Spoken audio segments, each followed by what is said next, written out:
Before I go there, I want to talk to you about the recommendations from individuals with autism themselves. So this was a qualitative study conducted by Mueller et al. In 2008, in which they asked 18 individuals with autism, they talked about barriers, which we've already discussed, but they also asked, what are the social supports that you believe are important?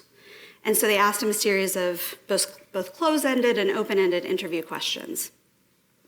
And you can see some of these things that we've talked about today and that we know are important and pivotal in our work have come up, right? So structured social activities, explicit communication, instruction in interpreting and using social skills. But I want to highlight the things that were considered major. So the 4 different areas were external supports, communication supports, self-initiated supports, and attitudinal supports.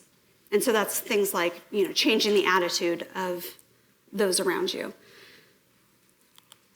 Within those, the major themes that emerged included joint focus and shared interest in activities, structured social activities, focus groups and dyads, or small groups rather, and dyads, alternative modes of communication, and also creative and improvisational outlets. So I want us to focus our attention on those for this presentation. Joint focus and shared interest was among the most recommended social strategy. And I think that especially the presentation that was just prior really showed that idea that if we can get students motivated from the beginning in an interesting activity, something that's motivational for both of them, something that they're both really into, something that is their jam, can they then do social skills then develop more organically in that space? They recommended that enjoying activities that created a shared focus were important, but that they could possibly do sort of parallel play, if you will, like watching TV or watching a movie together, those things being important to them, listening to books on tape or CD. Participants also described their pleasure when working in small groups that shared a common goal or a task. And in fact, we just recently did this at the University of British Columbia. We had a special education retreat, and we discussed the topic of inclusion as one of our topic areas. And that could have been potentially problematic given all of the various definitions and the philosophies involved in special education and that term. But when we decided that our common goal was the interest of kids and was how do we make inclusion work for kids in BC? How do we take what is already in existence in terms of our BC curriculum and make that work in the most efficient way? We sort of set our problem out here instead of with one another. It really helped us to direct our own work. And I think that that's a really valuable and poignant point from individuals with autism themselves. They gave the example of dissecting a fish, and in the words of one student, he liked it best when something is goal-oriented, and if we're trying to, as a group, get something done, right? And I do think that takes the focus off of individual, interpersonal skills. Alternative modes of communication are certainly important, and when we traditionally think of alternative modes of communication, we think of picture exchange communication system, Dynavox, the alternative modes of presenting communication. But I want us to start thinking about, as practitioners and parents, other ways. So many describe the value, for example, of internet-based relationships as being really important. My niece was just recently diagnosed as being on the spectrum. She's in her late 30s, and this is where she says that she found her tribe, right? She said, I never really belonged, I never really fit in, I never really knew that I had a group of people until I was able to, she's a gamer, and she's going back to school to computer program games.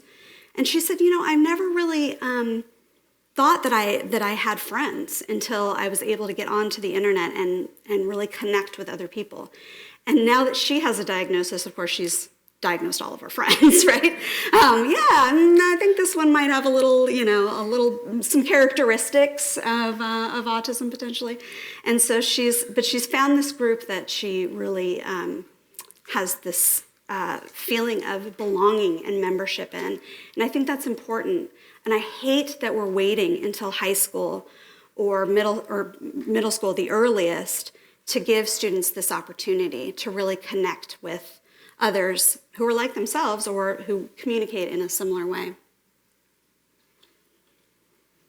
The individual described it really well. So when we have a conversation, it's fleeting, right? I say something, you're expected to respond, and then I say something back. And it's this sort of back and forth, but it moves very quickly in a social space. Where if we can slow that down to text-based messages, and I know that some of us, we look at our text messages and we go, I don't want to respond to that right away. I need to put that down for a second and think about how I'm going to process that. Individuals with autism really benefit from that moment of being able to take a second to look at the text message and say, okay, what is the appropriate way to respond? Maybe reach out to others, maybe ask others about how would you respond to this particular message. And so this idea that the other idea is that in text messages, it's also harder to do sarcasm, right? I joke all the time that we need a sarcasm font because I use sarcasm a lot. And so, I'll say insert sarcasm, but then that makes it really explicit. So think about what that does for individuals with autism. You either have to say exactly what you mean, or you have to say, I'm joking, or I'm being sarcastic. And that is also a direct way of sharing that information.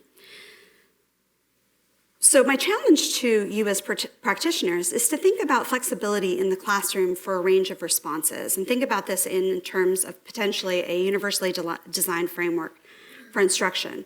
So do things like, could texting be used in classrooms? What about Google Docs and having that be the assignment that's produced? Having that be the way that students describe something. Even using interactive whiteboards, but that being the target, right? The goal, the space. And then there's a permanent product that's sort of developed from that. We rely often as teachers on auditory communication, but that's not the only mode of communication, and I would argue that that's not the best mode for entire groups. Can all voices be heard in terms of membership and belonging? Can we assess through multimedia presentations? Can we assess through group projects? Can we assess given student choice in how they are assessed? And then there's also flexibility in terms of support and coaching that could be built in terms of the internet. Shalene and et al. In 2018, just recently, published a study in which they elaborated on support and coaching with individuals' diagnosis and potential issues that the individuals are facing. And they found that when the support was offered through an internet-based or a text-based approach, it allowed for a lot of flexibility, right? Right then, I need a problem with this. Can you help me? Can I ask you a question? And could I get that support in vivo in the moment? And so to be thinking about ways that we can be a little bit more flexible and agile in our thinking. The next thing that students said, or that individuals with autism said that was important, were creative outlets. So many described creative and interpersonal and improvisational outlets as being really important. So things like theater and drama, they found ways that they could practice social skills within those safe spaces. We're seeing in the literature more emphasis on virtual reality and ways that individuals can practice those social skills that isn't so high stakes, if you will, right? So when we practice our interview skills, can we do it in a space that's virtual reality? Can we design our space so that we're comfortable when we're job interviewing? Can we have some say in what our interviewer looks like or how he or she responds? Can there be some reliability and some predictability in the way that the interviewer responds? So one commented, by doing improvisational theater, you realize that it's actually possible to be spontaneous and to just kind of go with an impulse. And I think that's really important, and we need to give students opportunities to practice that